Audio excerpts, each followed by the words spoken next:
Ladies and gentlemen, welcome to the Late Night Talk with me and host Ahmed Ali.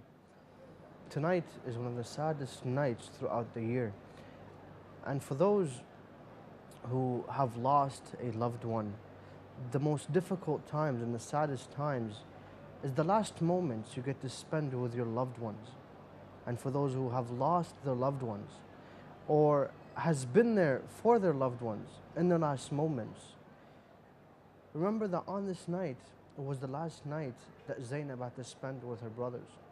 Know that tonight was the last night that the daughters of Ahlul Bayt had the chance to spend with their fathers. Tonight is the night where Layla had to spend the last moments with her child, Rabab with Ayl Asghar, Al-Qasim with her sons, and the rest of the household of Prophet Muhammad that were present on the day of Ashura had to spend the last night in grief and in worshipping Allah subhanahu wa ta'ala. However, there's a huge story when it comes to the night of Ashura, the night of the 10th of Muharram, that not a lot of people had shed light on.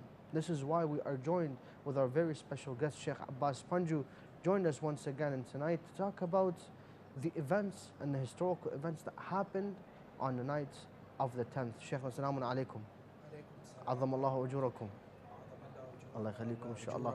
May Allah subhanahu wa ta'ala increase in our hearts our grief for Ahlul Bayt and never dry our eyes of any tears when it comes to commemorating the weeping of Sayyid al-Shuhada. Rasulullah sallallahu alayhi wa alihi wa sallam says, Inna liqatl al-Hussein hararatan fi qulub al-mu'minina la tabrudu abada. Allah, beautiful. There is a burning heat within the hearts of the mu'mineen in regards to the killing of Sayyid al-Shuhada, and this burning heat shall never be extinguished. Allah. This fire within the heart can never be extinguished. Allah. And for millions of lovers of Ahlul Bayt across the globe, for them they are reliving this moment in history. And it is as if they are with Ahlul Bayt, within the tents of Ahlul Bayt, observing all the events, living with them these moments, and paying tribute and condolences to Sayyid al-Shuhada, Imam Hassan al-Mujtaba, Amir al-Mu'mineen, and Sayyidati Nisa al-Alameen, Rasulullah, Sahib al-Aza, together with all the Imams and Imam Sahib al-Amri wa Zaman, Ajjalallahu ta'ala farajahu sharif. This is a night of deep grief. It is. And one of the most difficult times for reciters, Sheikhna, like yourself and like other reciters, the most difficult night is night of Ashura. Although the 10th of Muharram is something very tragic, but to bid your farewells, knowing that you won't see them anymore the next day, is something tragic. And you know, alhamdulillah, I've sat for the past nights with you, and we've seen how difficult it was when we commemorated each of the individuals during the 10th day. But Sheikh, tonight there's something very different within the atmosphere, within the mood. Can you tell us more about it? Sure. The 9th day of Muharram is usually known as Tasu'ah. Yes. Tasu'ah yani the 9th. And historians narrate that it is on the 9th of Muharram that the army of Yazid, la'natullahi alayh, reached its maximum capacity, with the last contingency or the last group of warriors to come in under the leadership of Shimr bin Dhil Jawshan al-La'in. And the historians mention that Shimr came with the direct command from Ibn Marjana or Ibn Ziyad to commence this war. And you find that Umar ibn Sa'ad on the 9th day of Muharram, together with a contingency of horsemen and foot soldiers, marched towards the tent of Sayyid al-Shuhada. The historians mention that Imam Hussein alayhi salam was sitting outside his tent, Yes, on the plains of Karbala, with leaning on his sword. And as they heard the galloping of the horses and the beating of the war drums, and you can imagine that as they marched towards the tents, the amount of fright and the amount of fear that engulfed the children and the women of Ahlul Bayt. We have seen that when the Mawakib come out over here and they reenact the beating of the drums, these drums, they simulate the cry of war. And many times the bypassers will tell you that listening to these drums it sends shivers down your spine. It does. It gives you goosebumps. It does. And this is only a simulation. For what about when this was a real war? For this reason, perhaps that the historians tell us that Sayyidah Zainab came running out to Sayyidah Shuhada, and she says to him, "Oh brother, the forces are getting closer to us." And she begins to weep. Sayyidah Shuhada asks the commander of his army, the flag bearer, Abu al-Fadl al-Abbas, to go and to see what the enemy forces want.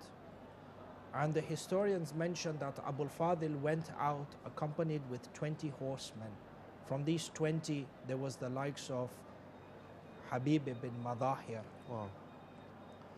And you have Muslim ibn Awsaja and the Nafi ibn Hilal. They come forth, contingency of 20 strong men led by Abu al-Fadl. And over here, it is Abu al-Fadl representing the army of Sayyidah Shuhada. Yes.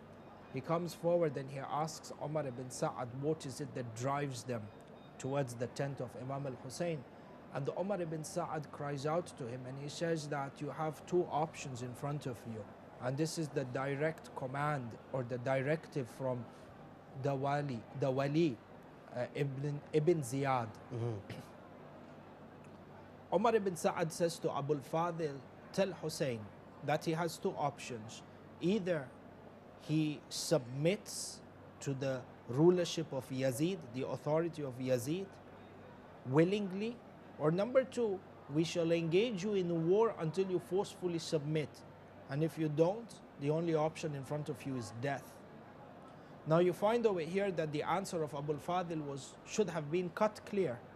But Abu al-Fadl teaches the world a lesson that every stance that you take in life, ensure that your stance is in line with the stance of the Imam Zaman of your time. This answer, which is straightforward, to say no, we will fight you till death, or we will not accept humiliation till death. Abu al-Fadl alayhi salam could have said this on behalf of Sayyidah Shuhada. But yet you find the historians tell us that Abu al-Fadl says to Umar ibn Sa'ad, let me pass the message to my master and let us see what he has to say. Wow.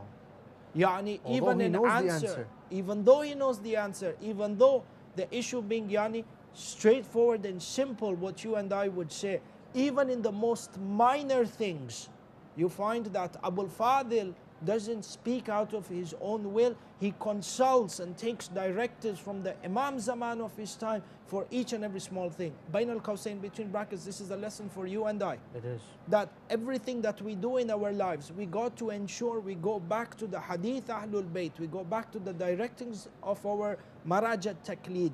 Everything that we do in life, is it in line with the words and the teachings of Ahlul Bayt or not? My profession. Selecting a profession in this day and age is very difficult. There are many professions where you're involved in acts that are haram. Am I involved? Am I allowed to work in this? Whether it is serving alcohol or pork or wal-ayadu billah, dealing with this and number of other things. But the lesson that we take when a person contemplates over the stances of Abu al-Fadl is that in my life, every stance that I take, am I in line with the teachings of Ahlul Bayt or not? Before any move I make, let me see what Ahlul Bayt has to say about this. Hi, number one. Abu al-Fadl goes back to Sayyidah Shuhada and he conveys the message. Sayyidah Shuhada says to Abu al-Fadl, my brother, ask them to give us the respite of one night. Because Zahiran, what is apparent is that this incident happened just around the time of Asr, on the 9th of Muharram. And this even shows you, this is an indication that Umar ibn Sa'ad al-La'in thought that this war is a war that will end in a matter of an hour or two. Yani they start the war at the time of Asr, by the time of Maghrib everything would be over, if anything. They didn't, they came towards the end of the day. So Sayyidah Shuhada says to Abu al-Fadl, ask them to give us the respite for one more night. For indeed, I wish to spend this night in a state of prayer, in a state of recitation of the Quran, and seeking forgiveness from Allah subhanahu wa ta'ala. Do you know that when the Ma'soom Imam seeks forgiveness, it is not for a sin that they have committed? To teach us. To teach us, number one. For you find that Abu al-Fadil goes back to Umar ibn Sa'ad, and he says the response of our master is that we're given respite for one more night. And Umar ibn Sa'ad mocks them, where he very sarcastically says that pray all you want if this prayer will be beneficial for you, but indeed tomorrow will be the day of war, where the the most simplest aspect of this war will be limbs flying in the air. And with this they leave. Imam al-Hussein, the men return back to the tents, and this is their final night together with Sayyid al-Shuhada on this earth. And you find that after, there's a number of things that happen during this night. Imam al-Hussein gathers his companions together. And after everything the companions have been through, Imam al-Hussein tests his companions one more time in regards to their loyalty. Wow. Now, Sheikh, before we go into the aspect of imtihan and Imam Hussein testing them once again, because we know he did that as soon as he arrived to Ashura on the 2nd of Muharram. But what was the reason that Hussein, I know for worship and things, but once I read in a book, Imam Hussein alayhi salam, they made the war during the evening because they didn't want the army to see Hussein praying. So a lot of people wouldn't get that doubts for Hussein alayhi salam, that he is a Muslim as people claim. Because the people were, not everyone, but some that came to Karbala, they were thinking he's a Khariji, like the people of Kufa and Sham. Now, was this a tactic of war by Umar bin Sa'ad, or was it just something that they wanted to just get it over with? They had directives to quash this revolution in the fastest time possible. And when we understand, when a person looks through all the various texts that speak about this historical event of Karbala, you find that, see, this is also an important point, that when we want to understand Karbala and the events that unfold in Karbala, it's not sufficient just to refer back to any one text. Yes. You need to refer back to a number of historical texts in order to get a wider picture, to get a broader, complete picture. Texts from the Amma as well as texts from the Khassa. But what we are able to understand is that when Imam al-Hussein alayhi salam asked for respite for one more night, not only was it for their own ibadat, because they worshipping God, because the entire reason for the revolution is Tawheed. It is. And there is no greater manifestation of Tawheed than Salat and recitation of Quran. Imam al-Hussein stood up to defend the teachings encompassed within the Quran. And therefore the recitation of Quran and the recitation of Salat was in essence symbolizing that these are the values that they are standing to defend. Imam al-Hussein recited the Salat and maintained the Salat even on the day of Ashura in the middle of the war. They broke the war in order to recite Salat, and the ulama said that they recited Salatul Khawf as opposed to the regular manner of reciting Salatul Dhuhr and Asr. And this is why we say within the ziyarat of Sayyid al-Shuhada, ashhadu annaka kad akamta as-salat wa atayta az-zakat. For akamta as-salat, you upheld the not only the prayer in itself, but you upheld the principles encompassed within the salat. This was one dimension for Imam al-Hussein seeking respite. A second reason is that Imam al-Hussein wanted to test his companions, as we will just now mention. Yes. A third reason is that he actually gave respite for the enemies. He gave them one more chance of istighfar. Wow. This is why when we understand that Imam al-Hussein says over here, we need or we want respite one more night to seek forgiveness. In essence, he is giving them, the A sign. enemies, a chance Wow. of one more night to not enter into Nar Jahannam, to embrace him and enter into Jannah. Who took opportunity of this one night? The likes of Hur, Ibn Yazid al-Riyahi. The entire night he spent in contemplation. And then he comes the next day on the day of Ashura and says, I've been contemplating between Jannah and Jahannam. The historians mention that the Salat of Sayyid al-Shuhada and the Tilawat al-Quran that Sayyid al-Shuhada performed on the night of Ashura, the army of Yazid that were Dar Madar al-Khayma, Dar Madar al-Mukhayyam, around, in and around the Mukhayyam, they were observing every act of Sayyid al-Shuhada. The historians mention, Habibi Ahmad, that at least 32 people defected from the army of Umar ibn Sa'ad, repented in front of Imam al-Hussein and joined the army of Imam al-Hussein. Wow. Just by looking at the manner in which Sayyid al-Shuhada was involved in prayer and recitation of the Quran. And this now reasserts your question, and that people thought he was a Khariji. They thought that he didn't pray. The same accusation that they had given to Amir al-Mu'mineen alayhi salam. 19th of Shahr Ramadan, when the news reached Sham that Ali ibn Abi Talib has been killed, the people were not amazed that Amir al-Mu'mineen has been struck. They were amazed that he was in a state of salat. Salah, yeah. Akana Ali yusalli, the question is. You find that 32 people from the army, Salat Mi'rajul Mu'min, they see the Salat of Sayyid al-Shuhada, Salatul Khashi'een. They see him in a state of intense worship, connected with his Lord, and this aura emanating, haiba, emanating from him. 32 men defected from the army. And from here we understand that Imam al-Hussein had multiple reasons for delaying the war to the 10th day. And one of these reasons was to give respite to the enemy. 32 men took advantage of this. Subhanallah. Now, Shaykhna, why is it mentioned that of 32 did join Hussein alayhi salam? Why is it mentioned on Ashura that only 72 were the companions or the martyrs?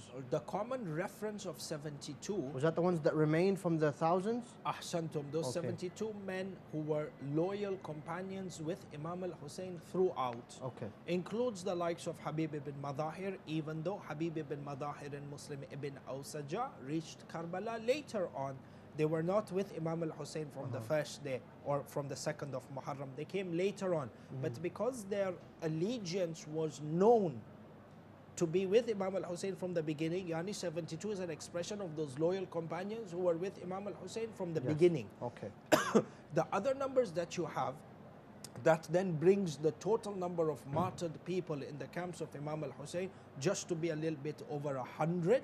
These are those people who gained hidayah and who defected from the army of Sayyid al-Shuhada later on. But 72 is normally what is mashhur, in that an expression of those people that were remained, that were loyal with Imam throughout. Yes. Now, Shaykhna, you mentioned something about a test. Sure. And Imam Hussein alayhi salam wanted to test his companions. Now, what kind of test? It's been 2 days that they didn't have water. Sure. They're already thirsty. And what else to test them with? Because Imam Hussein, as we mentioned a couple of nights ago, on the Nights of the Companions, that he told them, if you guys want to go, go. So what else is there to test? This was the test of Imam al-Hussein on the night of Ashura. See, when you look into the history of Imam al-Hussein, drink water if you want. Thank you. When you look into the into the history of Imam al-Hussein and the history of the revolution and the stances Imam al-Hussein takes, see, Allah subhanahu wa ta'ala tests us in good times as well as the way He tests us in bad times. Yes. Tests us through difficulty. Allah also tests us through ease. The test during ease is much more difficult than the test during tough times. This is a muqaddimah, an introduction for us to understand the test Imam al-Hussein gave his companions on the night of Ashura. So, when, for example, when I am unemployed and I'm seeking for a job, my connection and my state of supplication and prayer to Allah subhanahu wa ta'ala will be very intense. Yeah. But sometimes, when I'm in the position of a good job, earning a good salary, I don't necessarily thank Allah subhanahu wa ta'ala every day for this ni'mah that He has given me. I kind of take it for granted. Yeah. So human being has got this attitude within him. It's within his nature that he will remember God during tough times, and it's much easier to forget God during times of ease. So you notice, having said this as an introduction, when you come and you look at the revolution of Sayyid al-Shuhada, sometimes you find that there are almost contradictory stances of Imam al-Hussein, but actually they're not contradictory. It shows the wisdom of Imam and the objectives that the Imam was trying to aim. In the beginning of his revolution in Mecca, what does Imam al-Hussein do? He openly calls the people to join his revolution. In fact, in one of the letters that he writes to Muhammad ibn Hanafiya, he says to him, and those who do not join me shall not be victorious, or those who join me are from the victorious. Yani, Imam al-Hussein's da'wah is calling all the people. When he encountered Hur ibn Yazid al-Riyahi, before they reached Karbala, when he was on his way to Kufa, and they diverted. And Hur made him divert. Hur was with a contingency of 1,000 people. What did Imam al-Hussein do? He asked them to join him, to join the path of Haqq. And they were thirsty. Ahsantum. And wow. He met Zuhair ibn al-Qayn. What did he do? Asked him to come to Haqq. Up till the 10th of Muharram, Imam al-Hussein is inviting people to come towards him. On the 10th of Muharram, you find Imam al-Hussein changes his stance totally 180 degrees. Tamaman. He gathers his companions when they are under siege, and he says to them, I now give you the liberty to leave. Ajib. Ya Aba Abdullah, up until Yawm al-Ashura, you are calling people to join your army. You sent a Safir of yours, Muslim bin Aqil, and to verify whether their call and their invitation to you was accurate or not. Up until now, you were looking for supporters to stand up for Haqq with you. Laylatul Ashura, you see, tamaman, things change. Why? The test of the imtihan. This is why we say, Habibi Ahmad, Sayyid al-Shuhada, Abu Abdullah al-Hussein is the ultimate form of imtihan. It is.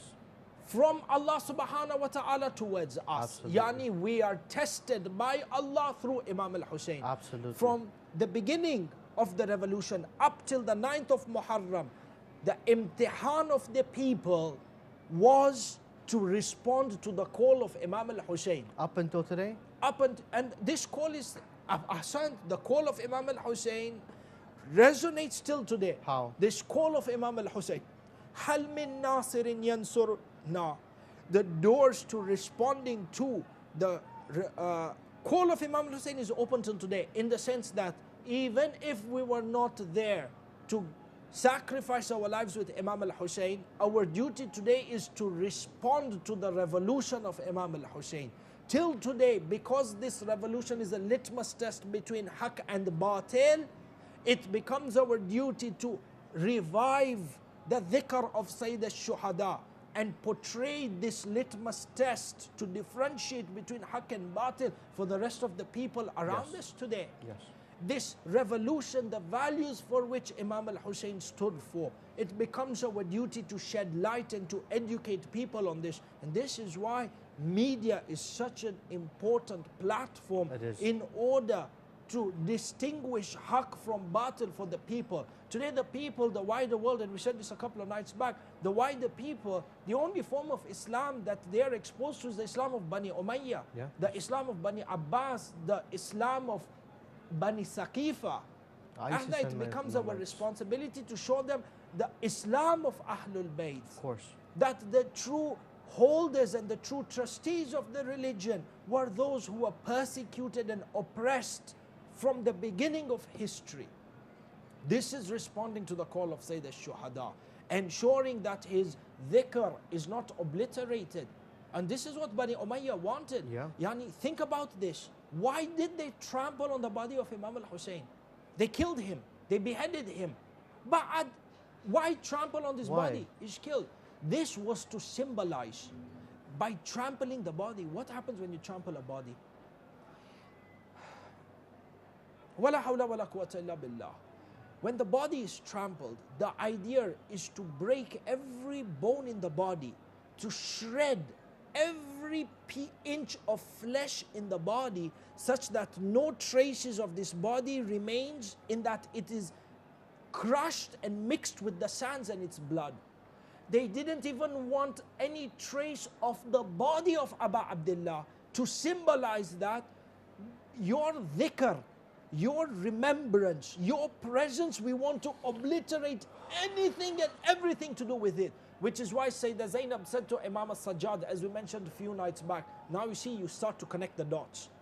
Before, Sayyidah Zainab says to Imam Sajjad that they no matter how hard they try to obliterate your dhikr, the remembrance of your father, it will only become stronger and stronger and spread wider and further.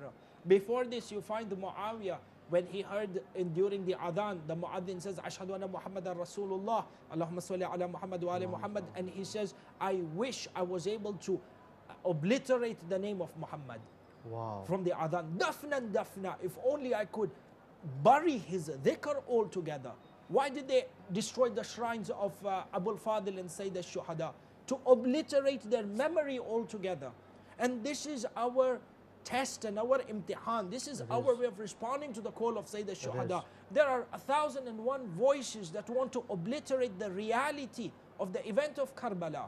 And there are those who want to dilute the atrocities that happened over there. There are those who want to manipulate the revolution of Karbala for political agendas. Yes. It becomes our responsibility to preserve the pure revolution of Imam al-Hussein for what it stood for. Absolutely. I don't know if you know this, but there was a poster for one of the centers in Manchester, Nasibi Center, this year, Ya Akhi, 2017, Laylat Ashura, they have a Eid celebration in their mosque. Yeah. With prize raffles and celebrations and calling for their family.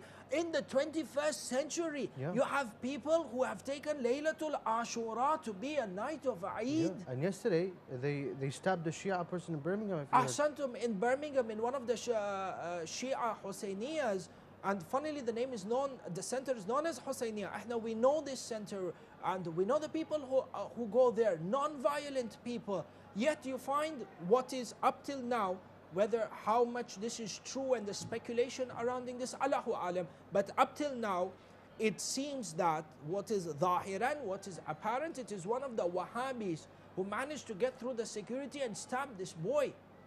Ya Akhi, until when this violence will continue within the Islamic Ummah? I think, Shaykhna, it will never end. Why this hatred towards Ahlul Bayt and the followers of Ahlul Bayt? It will never end, Shaykhna. And many times people come forth with the argument that, oh, because we Shias are too vocal in our belief, we are the ones who instigate these people to commit acts of violence towards us. Ya Akhi, if a person expresses his belief, he's expressing it non-violently. If you have a problem with his belief, give him a verbal rebuttal as well. Call him a kafir, call him whatever you want. It's like they're not doing that right now. Why enter into the realm of violence? What is it within their ideology that just pushes them towards violence and bloodshed and killing? This is that religion of Bani Umayyah. This is that religion of Bani Abbas. And it is this version of Islam that has created hatred for Islam in the eyes of non-Muslims. Oh, Ya Akhi, I know we are off the topic, but this is important. Bain al-Qawsayn, do you know the movement of ex-Muslims? There's an entire movement of ex-Muslims. Ani, I came across a book maybe 6 or 7 months back. Shaykhna, can we take a break and then talk about this issue? 100%. Sorry to cut you off, Shaykhna. Respective viewers, do stay tuned for we have a break by our brother Muhammad Ali, as we are usually presented with during our break. From the streets of Karbala, And honestly, tonight, Sheikhna, it looks like Arba'in. I'm not even going to Karbala is packed. But to the break with Muhammad Ali to see what he has prepared for us tonight. And we'll be back very shortly, so do stay tuned. Worlds apart, I search for the road from me to you, O Hussein. What veils and what worlds exist between myself and Hussein? Worlds apart, I search for the road from me to you, O Hussein. What veils and what worlds exist between myself and Hussein? Can one who the heart has stolen be worlds apart from his servant? Can one who the heart has stolen be worlds apart from his servant? Worlds apart, I search for the road from me to you, oh Hussein. What veils and what worlds exist between myself and Hussein? Can one who the heart has stolen be worlds apart from his servant? Can one who the heart has stolen be worlds apart from his servant? He who wanders the world of love, I stand alone at this world's end. My eye searches for your figure, so to yours I can attend, and yet still worlds apart I stand. Even if worlds your love transcends, I wish when you stood there alone, my hand to you I could extend. Is it fair that I can't soothe you, yet to all of my wounds you tend? I wish when swords upon you prayed, that my master I could defend. I stand on the edge of one world, crying out your name, Hussein. And my tears that drip down reshape to write your name, oh Hussein. Can he whose love destroys reason be worlds apart from his servant? Can one who the heart has stolen be worlds apart from his servant? Is it fair that time can stand still when I'm entranced by your mention? Is it fair that time can stand still when I'm entranced by your mention, yet it won't go back centuries to days of your tribulation? Is it fair that time can stand still when I'm entranced by your mention, yet it won't go back centuries to days of your tribulation? Is it fair that you come to me in each hopeless situation, but I cannot return to you when left you there a whole nation, and you stood there amongst the dead, in your eyes but death's reflection, drawn in your eye the tears that saw on Hussein the world's desertion? Tell me how the eye that sees this notices me, O Hussein. Tell me how the eye that sees this notices me, O Hussein. How does the man that walks with death seek life in me, O Hussein? Can he whose love times strengthen be worlds apart from his servant? Though time draws us further apart, fires in me you've created. So when My mind recalls your day. I feel your pain on me waiting. I see your day as clear as day within my eye, illustrating. Welcome back, dear viewers. Hope inshallah. We do say enjoyed, but yet it is a time of grief. Sheikhna, we say enjoy because honestly, people who are wishing to come to Karbala, and we mentioned on the 1st of Muharram, these past nights I've gotten so many messages of people from abroad saying that the view we have is amazing and they just wish to be in Karbala, and that's why we say enjoy, because at the comfort of your home you're able to see what Karbala has to offer and you live, because as you mentioned beautifully in the first night, you said that their hearts are in Karbala yet their bodies are in London, in the entire world. Wherever you live, your hearts are in Karbala, in your physical bodies. You know, when you mention this, Yani, when you say enjoy, I think what is meant over here or what is understood is that spiritual contentment Yes. of having a look at the blessed shrine of your masters. And this is something that is very difficult to explain, in that they are sentiments of tears and sadness. When you look at the shrine and you envision that this was where our master fell down covered in wounds, this is where he was beheaded, this is where all those atrocities happened.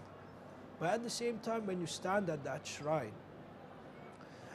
you have a sense of pride at one point that despite the entire universe going against my master, he still turned out victorious. This is the reason for my tashayyu. Had it not been for the sacrifice of Imam al-Hussein, you and I would not have a religion today. Of course. And hence, Of course. you find that people come here and the first thing that is done is sajdatul shukr. Alhamdulillah. Sajdatul shukr. Had it not been for And this, where's this shukr? At the gates, at the doorstep of Imam Hussein alayhi salam. Allah has given us this ni'mah to stand on this blessed land. Ani, I speak for myself. Who am I, a sinner, to even put my impure body on this blessed land? Who am I? Had it not been for the Shaykhna, you're grace great. of God. Your dedication to This Ahlul Bayt, is- alhamdulillah, and can be, you know, Allah it's- give everybody, inshallah, an opportunity, Azza wa Jal, by the Inshallah. grace of Sayyid al-Shuhada, to visit the land of Karbala and to uphold the morning ceremonies of Sayyid al-Shuhada. And through this, inshallah, we are able to seek the intercession of Sayyid al-Shuhada and his mother, Sayyidat Nisa al-Alameen. Inshallah. Now, Sheikhna, before the break, we talked about, we left it. I know we talked about a little bit of the tragedy that happened yesterday in Birmingham, and we do send our condolences to the people out there who were affected by this.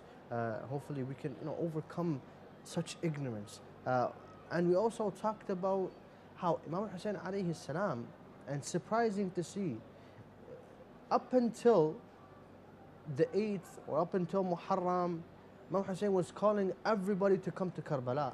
Yet on the night of Ashura, Imam Hussein tells everyone, if you want to leave, leave.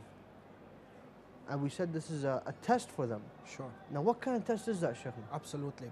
Before I start, or before I talk about this, as you said before the break, in terms of books that are authored by ex-Muslim movements, Okay. you find that there's a movement where I myself have come across books authored by ex-Shia.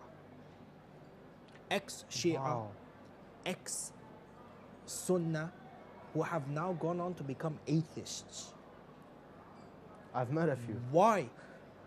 Because of, number one, the interpretation of Islam that is given to them is the interpretation of Bani Umayyah It and is. Bani Abbas and Bani Saqifa. Number two is that the application of Islam in itself is wrong. Many times the nifaq, the hypocrisy that is seen within the circle of people who seem to be portraying religion. This somehow puts off people, and we're not justifying this. We're trying to understand their psychology and their mentality. What leads to this? It's very easy for a person to come and say, oh, he was ex-Muslim and now he's become atheist, murtad, hukmul qatl. Ya akhi, this hukmul qatl is what has made him come out of the fold of religion to begin with. Wallah, Sheikh, you hit the nail right in the head. Yani, even the ahkam al-murtad, haramat, they don't even understand what the ahkam of the murtad is. They want to take what is dhahir within the Quran, interpret it how they like without looking at the interpretation of Ahlul Bayt. Then this is what happens. We had a discussion about that yesterday, and I hope the one who we were discussing with is watching tonight's show. Insha'Allah, for these people, when they see the hypocrisy within the circle of those people who claim to be representatives of the religion, they say, if this is what the religion is, then we're away. We don't have anything to do with this. I'd rather become a good individual, do things in a good way, be a good human being, not harm anybody, and yani, this is the end of it. We say to people like these, Ya akhi, just like the way Amir al-Mu'mineen salawatullahi wa salamuhu alayhi said, to paraphrase his narration, truth is not recognized through the actions of the people. Yani, don't make the people a scale of judging what is true and what is false. Recognize what is truth, recognize what is falsehood, and then see which of the people follow truth and which of the people follow falsehood. Yani the mi'yar is haq and the batil. Yani we are being told clearly by Rasulullah, hadith from the Amma and the Khasa, Aliyun ma'al haq, wal haqqu ma'a Ali. Imta, make Amirul Mu'mineen the mi'yar, the mizan, the scale of truth, and then see everyone around Ali, whether they are with haq or against haq. Somebody claims to be from the followers of Ali, Amir al-Mu'mineen, Ali ibn Abi Talib alayhi salam, and he's corrupt in his own way. Don't leave the religion because of that corruptness. And to say to him that these are not followers, they are not accurate representatives of the teachings of Amir al-Mu'mineen. Hence, it's the mi'yar of haq. Anyway, I just felt I had to complete this. It's beautiful. Coming back to your point, the imtihan. So you find that up to the 9th, Imam al-Hussein is calling people towards him. Yes. Ajib. On the 10th, he says, no, go away from me. Two different sorts of imtihan that were appropriate for the circumstances of the time. Yani, the imtihan that is ordained upon us is in accordance to the circumstance and the situation of the time, number one. And number two, imtihan are of different maratib, are of different levels, different intensities. Yes. The higher the level of imtihan, the higher you pass, the higher you succeed in terms of perfection and eternal bliss. This is what we understand. In the beginning days, the imtihan on the people was to overcome their fear of death, to overcome their fear of being intimidated, to overcome their fear of losing their materialistic gains for the sake of Islam and the teachings of Rasulullah. Hence he called them. On the 9th of Muharram, what is Zahiran? This phase of the imtihan passed, because from this imtihan, everybody failed except these 72 loyal companions of Imam al-Hussein. So this dawr, or this now type of imtihan, the period for it is over. Those who are going to join have joined.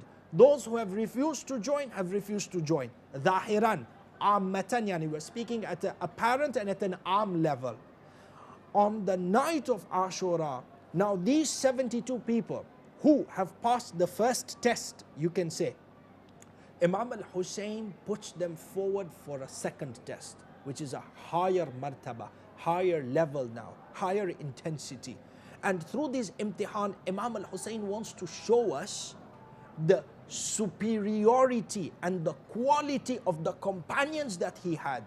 This imtihan, to a great extent, number one, the companions themselves, when they passed this imtihan, they reached the highest level of success that can be imagined in the realm of eternity. And on the other hand, it's a lesson for us to understand the caliber of these people. And understand the tests that we ourselves may have to go through if we aspire to be from the Ashab and the Ansar of the 12th Imam. Inshallah. Imam al-Hussein says to them, now the second level of the test, he says to them, to paraphrase, my companions, I do not know of better companions than yourselves, more loyal, more compassionate, and more staunch than you. He says, now I give you permission. You To are leave. free to leave. Look at the type of the imtihan. Imam al-Hussein has subjected these people, or these people have been subjected to 3 days of hunger and thirst. Now Imam al-Hussein tests them with ease. Remember how we said sometimes you're tested with difficulty? That first imtihan was an imtihan of difficulty, to abandon everything and anyone, risk your life. Now when Imam al-Hussein showed that they are willing to risk their life, he ordains upon them a second type of imtihan, a different shade of imtihan. Let me test you by giving you a way out. Go. This was an imtihan. I'm giving you permission, go. Imam al-Hussein is testing them to see that I, as a leader, if I tell them, go away, it is only me who will get killed. I'm giving you permission. What is their response? Their response was that our affiliation with you is not only restricted from that which is necessary upon us in terms of obligation from Allah. We are going above and beyond. It is impossible for us to remain alive knowing that you have been killed by yourself. And this is why we talked about that level of loyalty that is matlub on the night of Abul Fadil. Yes. You see this within the companions. For them, we have a narration from Rasulullah, and this was the manifestation of this narration. Rasulullah says in one of his narrations that a person can never taste the reality of Iman until and unless he loves me more than he loves himself. Allahu Akbar. And what does Rasulullah say about Sayyid al-Shuhada? Husaynu minni wa ana min al-Husayn. Meaning what? I have to love Imam al-Hussein more than I love myself. If I do not feel this sentiment, I have not tasted the reality of Iman. Wow. Which is, and the same notion is denoted in the ziyarah of Sayyid al-Shuhada. Why do we say, Bi abi anta wa ummi? Wow. My father and my mother were supposed to be the most beloved individuals to me. I'm ready to even sacrifice them for you, Ya Aba Abdullah. Sheikh, just to add on that, who says that? It's an Imam that says that. Absolutely. Ma'soom Imam is teaching us. This is how we're supposed to address them. Now, does the Imam mean that may his father, because his father is infallible. So Absolutely. his father is sacrificed for... Every Imam wished they could sacrifice their life for Sayyid al-Shuhada. And this is a khususiyah. antum. So that means the companions as well. Isn't that true? Or... Every Imam would have wished to sacrifice his life for Sayyid al-Shuhada. When it comes to the companions, the Imam has a greater daraja Of course. than the rest of the companions. So what the Imam is teaching us in this maqam is that when you address the Ansar, say that you wish your parents could be sacrificed for them, meaning that look at the loyalty that we are supposed to show towards the Ansar of Imam al-Hussein. If this is the level of loyalty to the Ansar of Imam al-Hussein, then what about the loyalty to Imam al-Hussein himself? Yes. So he gives them this imtihan. He says, you're free to go.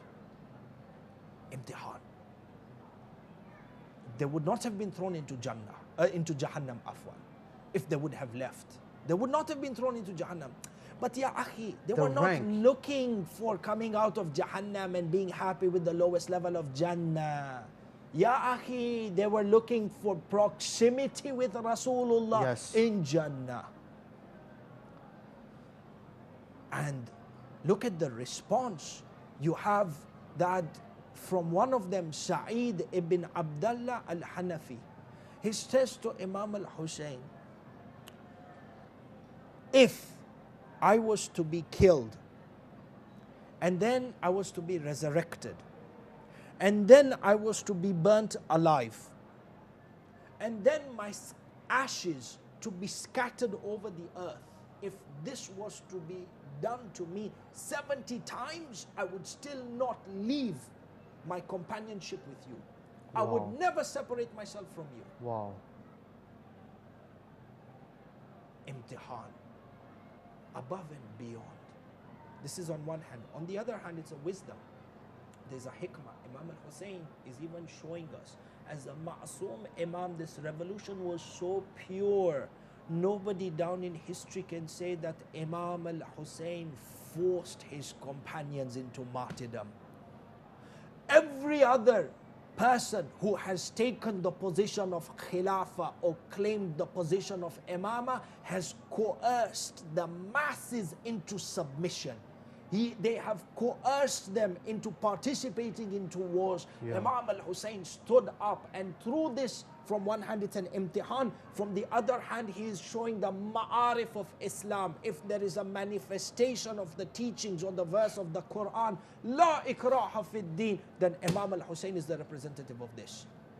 Nobody in history can say that he even obliged his companions. Absolutely. Imam al-Hussein's revolution was this pure.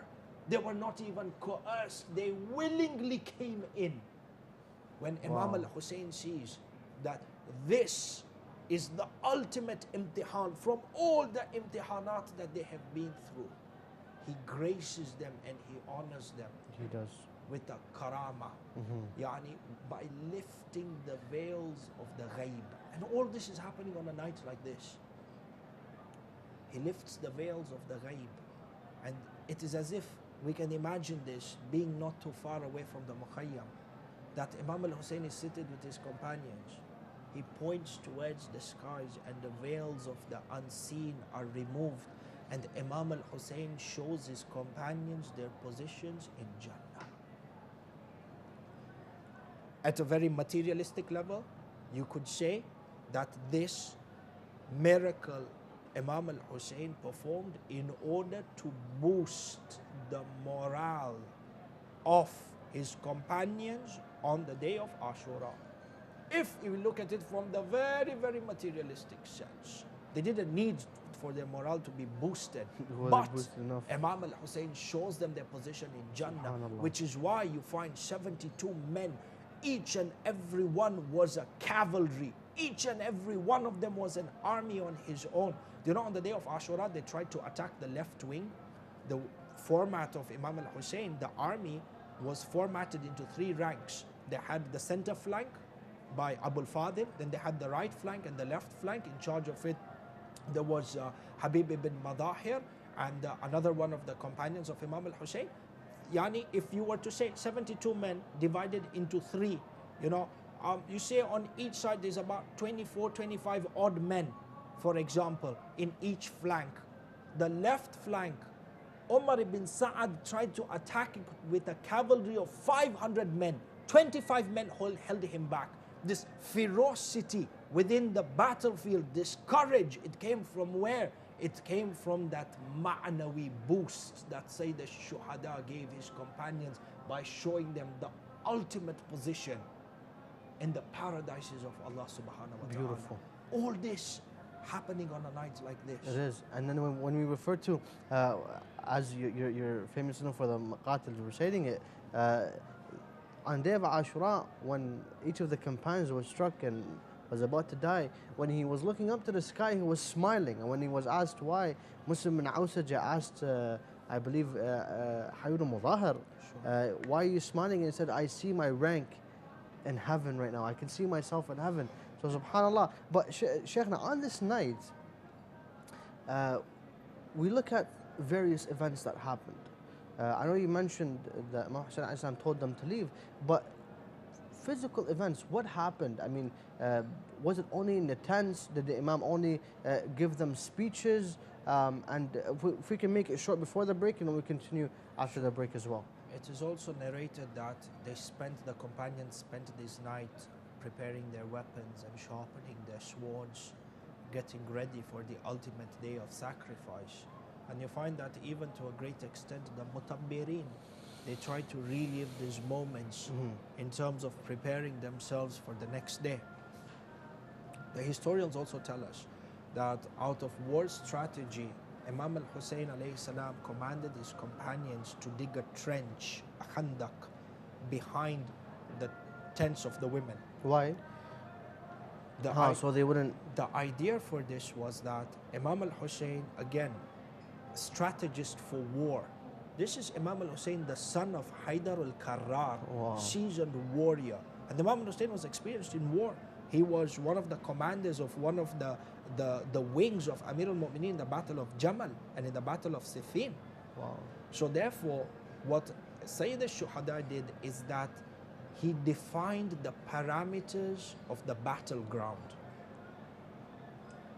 in the sense that the position of the mukhayyam, of the tents, on their sides towards the east and the west, there were natural barriers such as hillocks and sand dunes, like one that is preserved till now, the Till Zainabiyya, where Sayyidah Zainab eventually went on the Till, which is like a hillock, a small sand mountain. And she saw what happened in the battlefield. So these were natural barriers through which the enemies would not be able to attack the camp of Imam al-Hussein in a mass formation. They would have to break up into smaller cavalries to come through the natural barriers. And on the other hand, so this is on the east and the west of the Mukhayyam. They are facing the enemies in front of them. So Imam al-Hussein decided to dig a trench behind the Mukhayyam to ensure that the enemies would not ambush them. This way, 72 men have restricted the direction of the attack to only one direction. And this way, they can concentrate their entire effort in defending themselves and pushing back the army. As opposed to if the back of the tents were exposed, the enemies could ambush them from two directions. When you have a force of 30 to 70,000 people and you're only 72, you cannot sustain attack from both sides. It's ambush. And on the other hand, Imam al-Hussein was also absolutely cognizant of the fact that he is facing an army of cowards. When they will not be able to attack them, they will try and attack the women. And hence, to protect the women, he digs a trench. He digs a trench. He commands his companions that firewood and thorns and dry twigs should be thrown into the trench. And on the day of Ashura, this trench was then lit on fire to form as a barrier to protect the women, number one. And number two, to define the parameters of the battlefield such that 72 men are facing the enemy from only one direction. This is a war strategy. Now, Shaykhna, we'll continue this but after the short break once again, inshallah, if you will. Respective viewers, do stay tuned we will come back very shortly after we see what is going on in Karbala at the moment. The footages you were presented with earlier and right now are all live from the holy city. So do enjoy those footages. Kerbeladır vatanım, bu qara köynək kəfənim, virdo zikrimdir mənim, can yaralı, can yaralı, yaralı, yaralı, yaralı, yaralı. Bir sınık ney kimi hicrinden evadil hoşiyem, eşqi ve gerçi merizem, ne devadil hoşiyem. Kalmışam zinde eğer kerb o bela dil hoşiyem. Yoxsa çoxdan özümü mərgəşi taban görürəm. Yaralı, yaralı, yaralı, yaralı.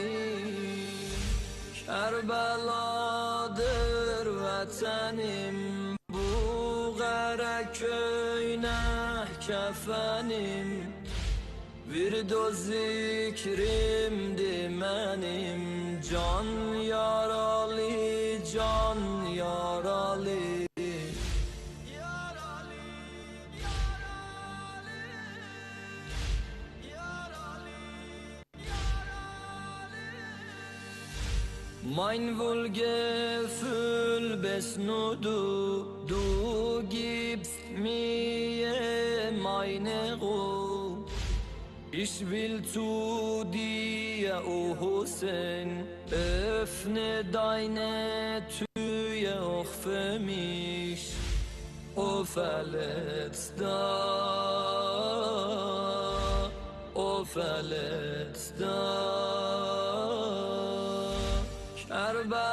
Kerbeladır vatanım bu kara köyne kefenim Bir doz zikrimdi benim can yaralı can yaralı Yaralı yaralı yaralı yaralı Çoklarız hacetini bu kara perçemden alar Derdinin çaresini sahibi el gamden alar 11 ay kuvveti kalbin o muharremden alar Yaralı yaralı yaralı yaralı Ey ki Abbas تو بر کل جهان هست پناه تو گر عمر 200 نوح کنم گشته تباه نوکرت هیچ کسی جز تو ندارد ای شاه ای که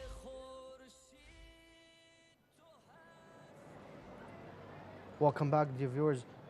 Inshallah, you enjoyed once again. We do say enjoy. The Sheikh did give an explanation as to why you should enjoy these scenes that you're presented with. But before the break, Sheikh, welcome back. Allah khalikum. Now, before the break, we talked about the war strategies that Muhammad alayhi salam implemented on this night, and you know, to protect as well as to hold back the enemies of Ahlul Bayt alayhim salam. Now, Sheikh, there's one narration that really hits the mind, you know, it strikes the heart, is the narration of Iblis interfering with Ashura. Now, can you tell us about this? The Arbab al-Maqatil, they mention in texts that are qadim, texts that are ancient, you find that Iblis al-La'in cried out on the day of Ashura. Cried out. He cried out on the day of Ashura because he recognized that this revolution of Ashura is going to then serve as the ultimate source of guidance for mankind. There is no greater, more powerful event in human history that distinguishes haqq from batil, for truth from falsehood. And Iblis recognized this. And all his efforts of Saqifa and the attempts of Aqaba and everything goes into vain if this event of Karbala is realized and recognized in its true aspect or essence. So we have within the traditions that Iblis, after seeing everything that Imam al-Hussein has gone through, he cries out to Allah Azza wa Jal. And Iblis has got this trait of being defiant. From within the Quran we are able to tell. He has this trait of defiance towards Allah subhanahu wa ta'ala, which is a show of his arrogance and his jealousy and whatnot. He cries out to Allah Azza wa Jal, and he says, even though the patience of your slave is greater than the patience of the Sabirin, and greater than what can be understood or comprehended by the intellect, I defy you, Ya Allah, to increase the intensity of the heat. For every patient person has a limit of patience. to paraphrase or to add a commentary to this, in the eyes of shaitan, everyone has a breaking point. And he says, he defies Allah subhanahu wa ta'ala in regard to the sabr of Sayyid al-Shuhada, that increase the heat and you will see how your slave detracts. Wow. Not knowing that Hussein, wow. And person should not be surprised at narrations like these, because this narration shows the defiance of Iblis. The defiance of Iblis is shown within the Quran.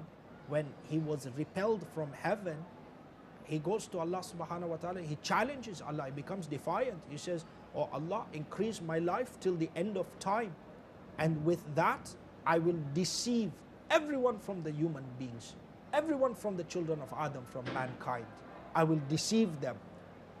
لَأَغْوِيَنَّهُمْ, I will misguide them from the right path." Allah subhanahu wa ta'ala says, you can misguide who you want except those who are sincere. And shaitan has that defiance. He asked Allah respite, a long life till the end of time, so that he can mislead and misguide mankind. This defiance that you see within this hadith is in line with the defiance of Iblis within the Quran. The narrations say that the day of Ashura was the hottest day on earth ever seen. From here, you find within the narrations in Kamil Ziyarat, Ibn Qawlaway says that even the angels were astonished from the sabr of Sayyid al-Shuhada. Sabr meaning what, Sheikh? Patience, endurance.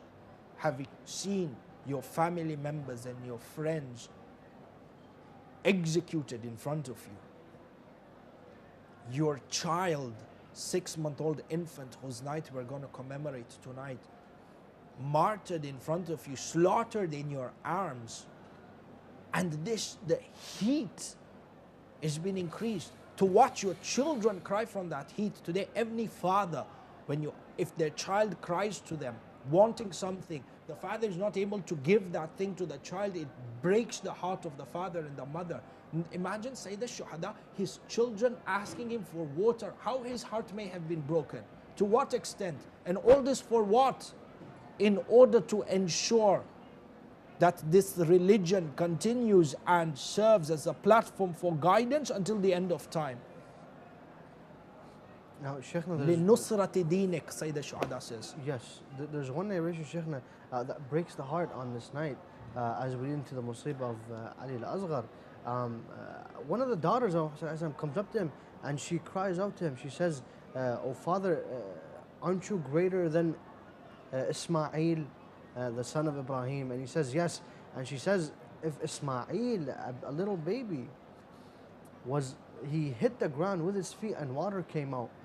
She says, "Father, why are we thirsty?" She cries out to him, and when she says that, Hussein was holding a spear, and he hit the ground, and water was coming out. Allahu Akbar. Now, as it says, Ruqayya or Sakina, one of the daughters, wanted to drink. Imam Hussein said to her, he says, "Drink, but remember, if you drink, our Shia will be thirsty on the Day of Judgment." So Ruqayya threw the water and she says, "Let us be thirsty, but the Shia, Amir al-Mu'mineen and our Shia, let them be quenched on the Day of Judgment." So it shows that even that small child is thinking of us Shia, and we've gotten so caught up with this world that This is why the traditions from Ahlul Bayt state that we, the Ahlul Bayt, cannot be compared to normal human beings. The ma'rifah that lies within this Ahlul Bayt is something beyond human comprehension, that even a daughter who is outwardly seemingly 3 years of age, 4 years of age, is able to be at this level of ma'rifah. So we said a few nights back, Qasim alayhi salam, level of ma'rifah, alim from the ulama of Ahlul Bayt. And hence, when you find that Sayyid al-Shuhada went through these sacrifices for you and I to have a deen, wow, it shows our level of responsibility towards Sayyid al-Shuhada. Number one, in adhering to the tenets of the faith in our daily lives, number one. And number two, propagating the message of Sayyid al-Shuhada, tabligh for Sayyid al-Shuhada. Of course. Now, Shaykhna, if you can, I know it's very difficult. This night is the most difficult night to recite any musibah. But Shaykhna, tonight is the night of Ali al-Asghar. And for me, it's been almost 3 years. I haven't heard the musibah of Ali al-Akbar, Ali al-Asghar. You know, I can't bear listening to it. But if you can bless us, Shaykhna, that would be an honor for us. Barakallah feekum.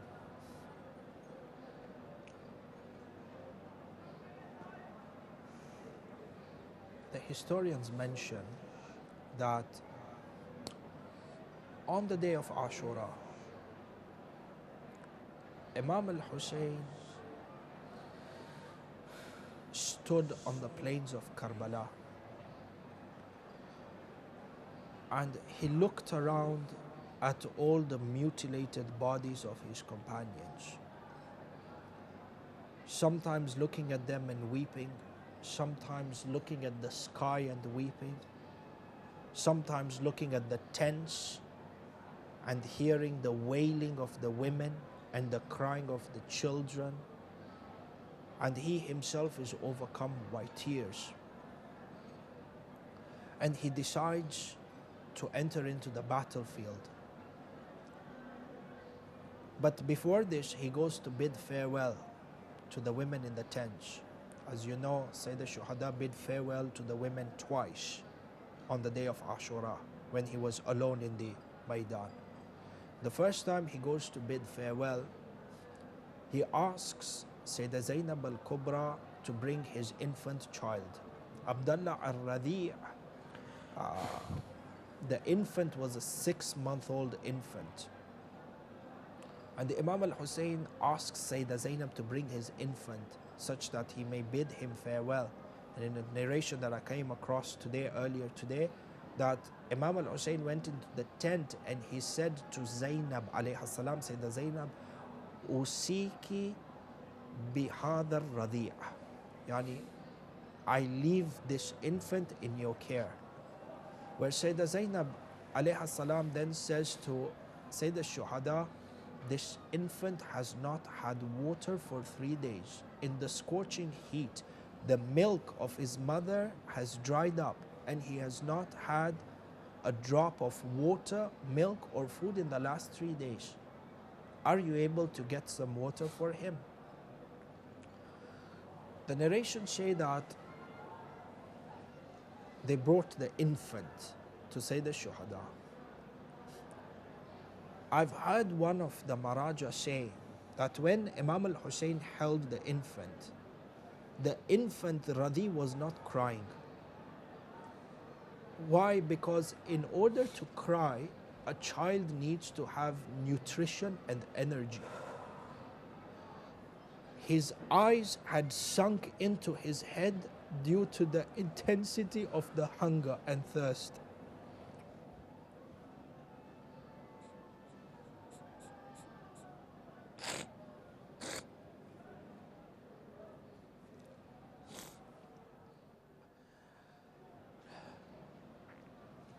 Imam al-Hussein walks towards the battlefield with his child in his arms, protecting the child from the sun with his abba. He walks into the battlefield and he raises his infant and he says, O people, you have killed my companions, and if there is a sin for the elders, then what is the sin of this child? He has not had water for 3 days, and his mother is not able to feed him milk. Feed this child with water. He places the child on the burning sands of Karbala, and at this point there is a dispute within the army. Some of them were willing to give water, some of them were unwilling to give water, and an argument broke between them. So Umar ibn Sa'ad says to Harmala, end the reason of the dispute within our army. The last thing, to paraphrase, the last thing that we want now is for the unity of our army to be broken, for there to be internal conflict and divisions. At this point, Imam al-Hussein says that none of them are willing to feed his child with water. He takes Abdullah al-Radi in his arms. Umar ibn Sa'ad commands Harmala to end the life of this baby. And the narrations mention that he took out an arrow and he was aiming it towards the baby, pondering which part of this beautiful infant's tiny, fragile body do I attack? So as the wind blew across the plains, the scarf of Abdullah al-Radi flew up in the wind, and he sees this tiny neck that is like a shining jug of silver. And the narrations mention that he shot the arrow towards Abdullah al-Radi. When you look into the maqtal, you will find that, or the maqatil, you will find that some people say the arrow pierced the throat of Abdullah al-Radi. فَذَبَحَهُ مِنَ الْوَرِيدِ إِلَى الْوَرِيدِ. The arrow sliced the vein of Abdullah al-Radi, entering from one side of the neck and exiting the other. And you have another narration that states that the arrow pierced the ear of this infant. And in my opinion, both these narrations are true, because the arrow that was used by Harmala was a three-pronged arrow. The first head pierced the ear and the second the neck. The narration mentions that Abdullah al-Radi began to waver in the arms of his father when the arrow struck him.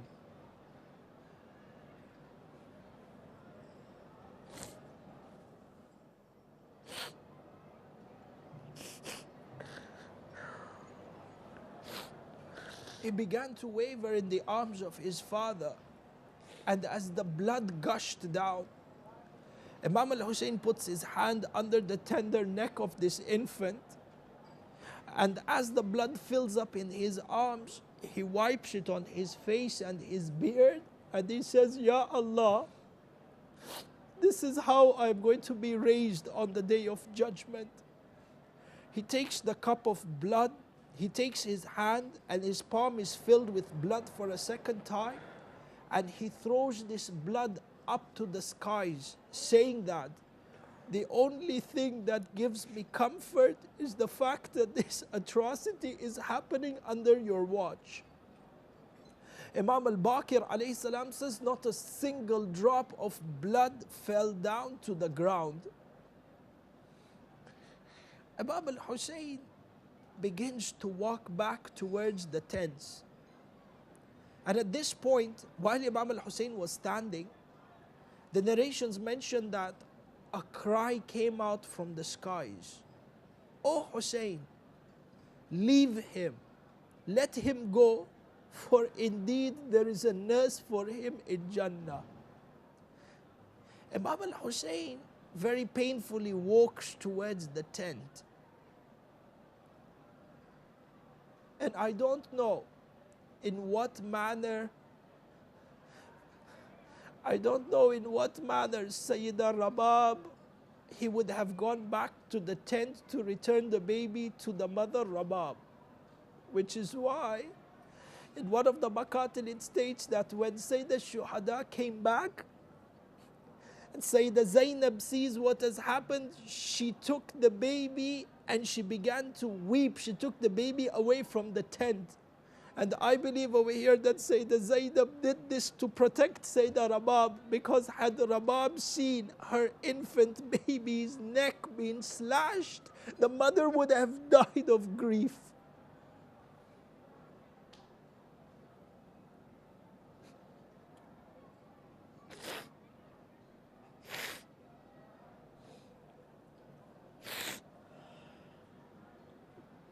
I repeat this every night. To have the ability to recite this is something very difficult. You know, for me, I can't bear listening to the story. But thank you very much, Sheikhna, for joining us tonight. Hopefully, inshallah, may Allah give you the reward of the reciters of Hussein alayhi salam, and make us one of his servants, inshallah, to serve along the servants of Hussein alayhi salam. Once again, I would like to thank you very much for joining us tonight. Respected viewers, thank you very much for joining us tonight. Tonight is a night of worship. It's a night of reciting Ziyarat Ashura in the honor of the martyrs of Karbala. And doing the amal recommended, the worships recommended on this night. You can find them in Kamil al-Ziyarat or Mafatih al-Jinan. Very highly recommended to worship in this night. And recite Ziyarat Ashura is one of the most blessed things to do on this night. So once again, I would like to thank you very much for tuning in. Wassalamu alaikum wa rahmatullahi wa barakatuh. السلام على من جعل الله الشفاء في تربته. The son of the